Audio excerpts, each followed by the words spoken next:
Hello friends, welcome to our channel Home Recipe World. ഇന്ന് നമ്മൾക്കൊരു ലഡുവിൻ്റെ recipe നോക്കിയാലോ.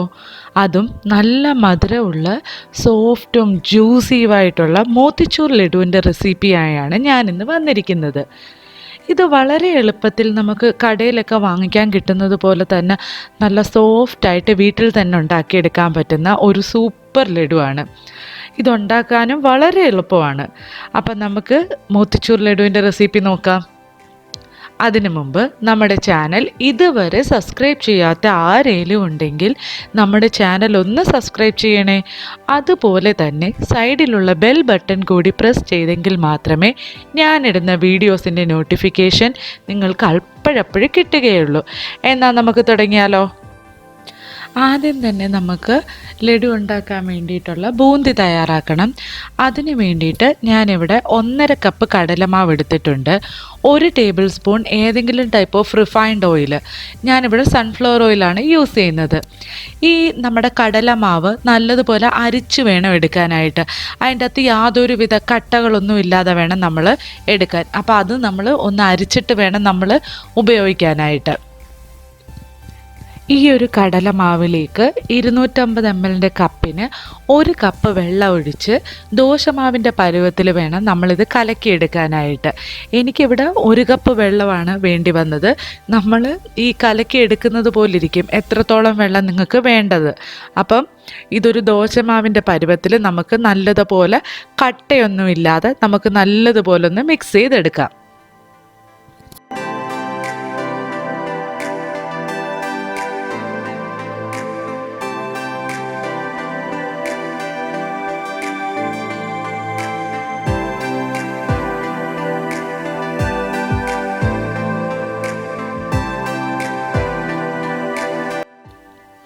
ഇതിലേക്ക് നമ്മുടെ 1 ടേബിൾ സ്പൂൺ ഏതെങ്കിലും ടൈപ്പ് റിഫൈൻഡ് ഓയിൽ നമുക്ക് ചേർത്ത് കൊടുക്കാം. ഇപ്പോൾ ഈ ഒരു പരുവം കണ്ടോ, ഈ ഒരു പരുവത്തിലാണ് ഞാൻ ഈ റിഫൈൻഡ് ഓയിൽ ഒഴിച്ചു കൊടുക്കുന്നത്. ഈ എണ്ണ ഒഴിച്ചു കൊടുക്കുമ്പോൾ ഈ നമ്മുടെ ഉണ്ടാക്കുന്ന ബൂന്തി നല്ല ക്രിസ്പിയും പക്ഷേ അതേപോലെ തന്നെ സോഫ്റ്റുമായിട്ട് നമുക്ക് കിട്ടും. അപ്പോൾ ഈ എണ്ണയും കൂടെ ഒഴിച്ചു കൊടുത്തിട്ട് നല്ലതുപോലെ നമുക്കൊന്ന് മിക്സ് ചെയ്യാം. അതിനുശേഷം നമ്മളിതിലേക്ക് ഓപ്ഷനിലാണ്, വേണമെന്നുണ്ടെങ്കിൽ ഒരു 2-3 ഡ്രോപ്സ് റെഡ് ഫുഡ് കളർ ചേർത്ത് കൊടുക്കാം.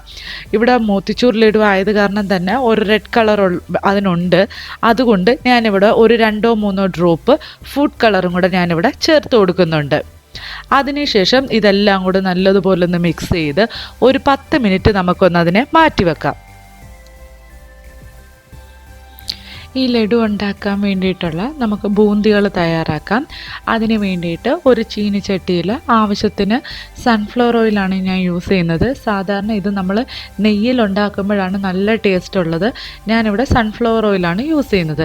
അതിനുശേഷം ഇതുപോലത്തെ ഒരു കോരി എല്ലാവരുടെ വീട്ടിലും കാണുമല്ലോ, അതിലൂടെ നമുക്ക് മാവ് ഒഴിച്ചു കൊടുത്തിട്ട് ഒന്ന് ഇതേപോലെ നമ്മുടെ തവി വെച്ചിട്ട് നല്ലതുപോലൊന്ന് അതിനെ ഒന്ന് എല്ലാ സൈഡിലും ചെറുതായി വീഴത്തക്ക രീതിയിൽ നമ്മളൊന്ന് അതിനെ വട്ടം ചുറ്റിച്ചു കൊടുക്കുക. അതിനുശേഷം ഈ ഒരു ബൂന്തി ഒരു 30 സെക്കൻഡ് നമുക്കിതിൽ കിടന്നൊന്ന് മൊരിഞ്ഞ് കിട്ടിയാൽ മതി. ഒരുപാട് നേരം കിടന്നു കഴിഞ്ഞാൽ ഇതിൻ്റെ കളറ് മാറിപ്പോവും. അതിനുശേഷം ചെറിയൊരു അരിപ്പ വെച്ചിട്ട് നമുക്കത് കോരി മാറ്റിയെടുക്കാം.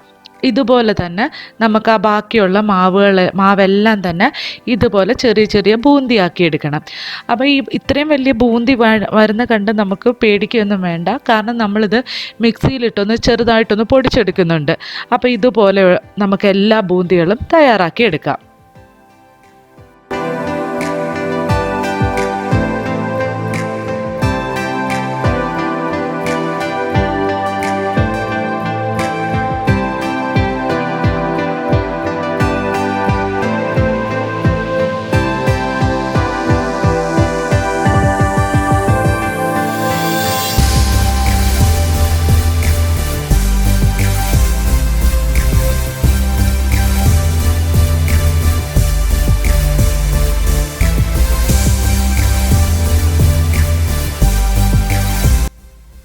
ഇനി ഈ ലഡുവിന് എന്തെല്ലാം സാധനങ്ങളാണ് വേണ്ടതെന്ന് നമുക്ക് നോക്കാം. 1.5 കപ്പ് പഞ്ചസാര വേണം, 1 ടേബിൾ സ്പൂൺ നെയ്യ് വേണം, 1 ടീസ്പൂൺ നാരങ്ങാനീര്, 1 ടീസ്പൂൺ റോസ് വാട്ടർ, 1/2 കപ്പ് പാല്, പിന്നെ നമ്മൾ നേരത്തെ തന്നെ തയ്യാറാക്കി വെച്ചിരിക്കുന്നത് ബൂന്തിയും വേണം. ഇവിടെ നമ്മൾ റോസ് വാട്ടർ യൂസ് ചെയ്യുന്നത് നമ്മുടെ ഈ ഒരു ലഡുവിന് നല്ലൊരു ഫ്ലേവർ കിട്ടാൻ വേണ്ടിയിട്ടാണ് റോസ് വാട്ടർ യൂസ് ചെയ്യുന്നത്. നിങ്ങൾക്ക് വേണമെന്നുണ്ടെങ്കിൽ മാത്രം ചേർത്താൽ മതി. അതുപോലെ തന്നെ ഏലക്ക പൊടിച്ചത് നിങ്ങൾക്ക് ചേർക്കാം, അത് നിങ്ങൾക്ക് ഇഷ്ടമുണ്ടെങ്കിൽ ചേർക്കാം. ഏലക്കയുടെ രുചി ഇഷ്ടമില്ല എന്നുണ്ടെങ്കിൽ അത് ചേർക്കേണ്ട. ഇനി നമുക്ക് എങ്ങനെ ലഡു ആക്കിയെടുക്കാമെന്ന് നമുക്ക് നോക്കാം. ഒരു പാൻ അടുപ്പിൽ വെച്ച് ചൂടാക്കുക. അതിലേക്ക് പഞ്ചസാരയും 1 കപ്പ് വെള്ളവും കൂടെ ചേർത്ത് നന്നായി നല്ലതുപോലെ തിളപ്പിക്കാൻ വേണ്ടിയിട്ട് നമുക്ക് മാറ്റി വെക്കാം.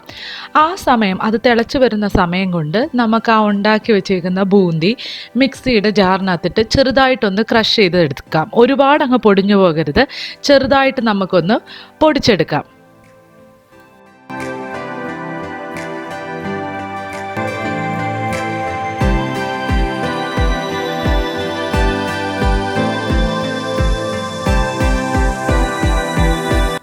പഞ്ചസാരപ്പാനി നല്ലതുപോലെ ചൂടായി വരുമ്പോൾ അതിലേക്ക് 1 ടീസ്പൂൺ നാരങ്ങാനീര് നമുക്ക് ചേർത്ത് കൊടുക്കാം. നാരങ്ങാനീര് ചേർക്കുമ്പോൾ പഞ്ചസാര വീണ്ടും കെട്ടാതിരിക്കാൻ വേണ്ടിയിട്ടാണ് നാരങ്ങാനീര് ചേർത്ത് കൊടുക്കുന്നത്. അതുപോലെ തന്നെ നമ്മൾ ലഡു ഉണ്ടാക്കി കഴിയുമ്പോൾ തണുത്ത് കഴിയുമ്പം നമ്മൾ ചില ലഡുവിൻ്റെ പുറത്ത് നോക്കിയാൽ കാണാം പഞ്ചസാര കെട്ടിയിട്ട് ഇങ്ങനെ വൈറ്റ് കളറിലിരിക്കുന്നത്. അപ്പോൾ അതും കൂടെ അവോയ്ഡ് ചെയ്യാൻ വേണ്ടിയിട്ടാണ് നമ്മൾ ഈ സമയത്ത് നാരങ്ങാനീര് ചേർത്ത് കൊടുക്കുന്നത്. അതിനുശേഷം റെഡ് ഫുഡ് കളർ ചേർത്ത് കൊടുക്കാം. ലഡുവിന് നല്ലൊരു ചുമന്ന കളർ കിട്ടാൻ വേണ്ടിയിട്ടാണ് റെഡ് ഫുഡ് കളർ ഇപ്പോൾ ചേർത്ത് കൊടുക്കുന്നത്. നിങ്ങൾക്ക് വേണമെങ്കിൽ കംപ്ലീറ്റ്ലി നിങ്ങൾക്ക് ഈ ഫുഡ് കളർ ചേർക്കുന്നത് ഒഴിവാക്കാം. ഞാനിതിപ്പം ചെയ്യുന്ന ആ ഒരു മോത്തിച്ചൂർ ലഡുവിൻ്റെ കളർ കറക്റ്റായിട്ട് കാണിക്കാൻ വേണ്ടിയിട്ട് മാത്രമാണ് ഞാനിവിടെ ഫുഡ് കളർ ചേർത്ത് കൊടുക്കുന്നത്. ഏലക്കയുടെ രുചി ഇഷ്ടമാണെങ്കിൽ ഈ സമയത്ത് നിങ്ങൾക്ക് ഏലക്കാപ്പൊടിയും കൂടെ നമുക്ക് ചേർത്ത് കൊടുക്കാവുന്നതാണ്.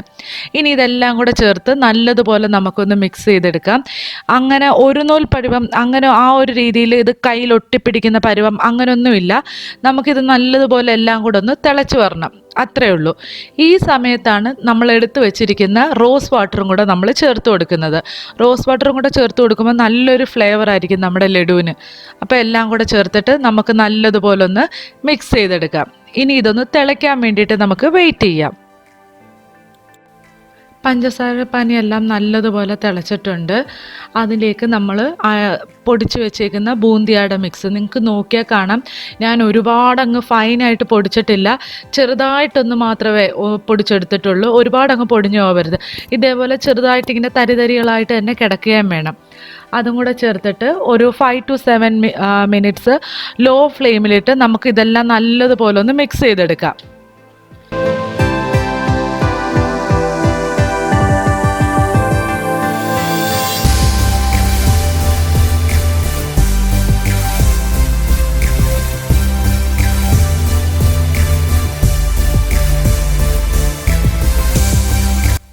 ഇപ്പോൾ എല്ലാം നല്ലതുപോലെ ഒന്ന് ചൂടായി വന്നിട്ടുണ്ട്. ഇതിലേക്ക് 1 ടീസ്പൂൺ നെയ്യ് ചേർത്ത് കൊടുക്കാം. നെയ്യ് ചേർത്ത് കൊടുത്ത് നല്ലതുപോലെ ഒന്ന് മിക്സ് ചെയ്യാം. അതിൻ്റെ കൂട്ടത്തിൽ തന്നെ ഡ്രൈ നട്ട്സ്, അതായത് ഞാനിവിടെ ഇപ്പം കാഷ്യൂ നട്ട്സാണ് ചേർക്കുന്നത്. അതൊന്നെങ്കിൽ നിങ്ങൾക്ക് നെയ്യിൽ വഴറ്റിയിട്ട് ഈ സമയത്ത് ചേർത്ത് കൊടുക്കാം. ഇല്ലെന്നുണ്ടെങ്കിൽ ഞാനിപ്പോൾ ഈ ചേർക്കുന്ന പോലെ തന്നെ ആ ഒരു പച്ചയ്ക്ക് തന്നെ നമുക്കിതിൽ ചേർത്ത് കൊടുക്കാവുന്നതാണ്. പിന്നെ നമ്മൾ ഇപ്പോൾ ഈ ബൂന്തിയ നെയ്യിലാണ് നമ്മൾ വറുത്തെടുത്തതെങ്കിൽ ഈ സമയത്ത് നെയ്യ് ചേർത്ത് കൊടുക്കേണ്ട ആവശ്യമില്ല. ഞാനിപ്പം ബൂന്തിയ സൺഫ്ലവർ ഓയിലിൽ വറുത്തെടുത്തുകൊണ്ടാണ് ഈ ഒരു ടൈമിൽ ഞാൻ നെയ്യ് ചേർത്ത് കൊടുത്തത്. ഇതെല്ലാം കൂടെ ചേർത്ത് നല്ലതുപോലെ ഒന്ന് മിക്സ് ചെയ്ത് കൊടുക്കാം. അതിനുശേഷം ഇതിലേക്ക് 1/2 കപ്പ് പാല് ചേർത്ത് കൊടുക്കണം. പാല് ചേർത്ത് കൊടുക്കുമ്പം നമ്മുടെ ലഡു നല്ല സോഫ്റ്റ്, നമ്മൾ കടയിൽ നിന്നൊക്കെ മോത്തിച്ചൂർ ലഡു വാങ്ങിക്കുന്ന പോലെ തന്നെ നല്ല സോഫ്റ്റായിട്ടുള്ള ലഡു ആയിട്ട് നമുക്ക് കിട്ടും. അതുപോലെ തന്നെ ഈ പാലിന് നല്ലൊരു ടേസ്റ്റ് ആഡ് ചെയ്ത് കൊടുക്കും ഈ ലഡുവിന്. അപ്പോൾ പാല് ചേർക്കണം. അപ്പോൾ 1/2 കപ്പ് പാലും കൂടെ ചേർത്ത് കൊടുക്കാം. അതിനുശേഷം ഇത് നല്ലതുപോലെ നമുക്ക് മിക്സ് ചെയ്യാം. ഇനി ഇതിൻ്റെ അകത്തെ വെള്ളമെല്ലാം വറ്റിയിട്ട് നല്ലതുപോലെ എണ്ണ, നമ്മൾ ഒഴിച്ച നെയ്യെല്ലാം നല്ലതുപോലെ തെളിഞ്ഞു വരണം. അതാണ് ആ ഒരു പരുവം.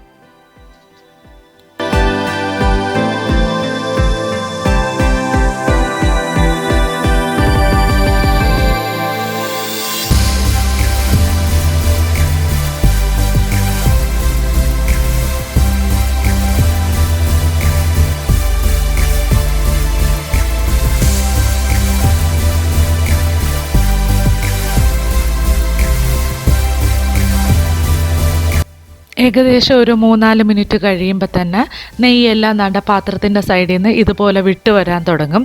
നമ്മുടെ ആ ഒഴിച്ച പഞ്ചസാര പാനിയെല്ലാം നല്ലതുപോലെ ബൂന്തിയിലൊക്കെ നല്ലതുപോലെ മിക്സായി കഴിഞ്ഞിട്ടുണ്ട്. അപ്പം നമുക്ക് ഇനി തീ ഓഫ് ചെയ്യാം. തീ ഓഫ് ചെയ്തതിന് ശേഷം നമുക്കിതൊരു പാത്രത്തിലേക്ക് മാറ്റാം. ഈ ഒരു മിക്സ് ഒരുപാട് അങ്ങ് തണുക്കാൻ വേണ്ടിയിട്ട് വെയിറ്റ് ചെയ്യേണ്ട. ചെറു ചൂടോടുകൂടി തന്നെ നമുക്കിഷ്ടമുള്ള വലിപ്പത്തിനുള്ള ലഡു ആക്കിയെടുക്കാം.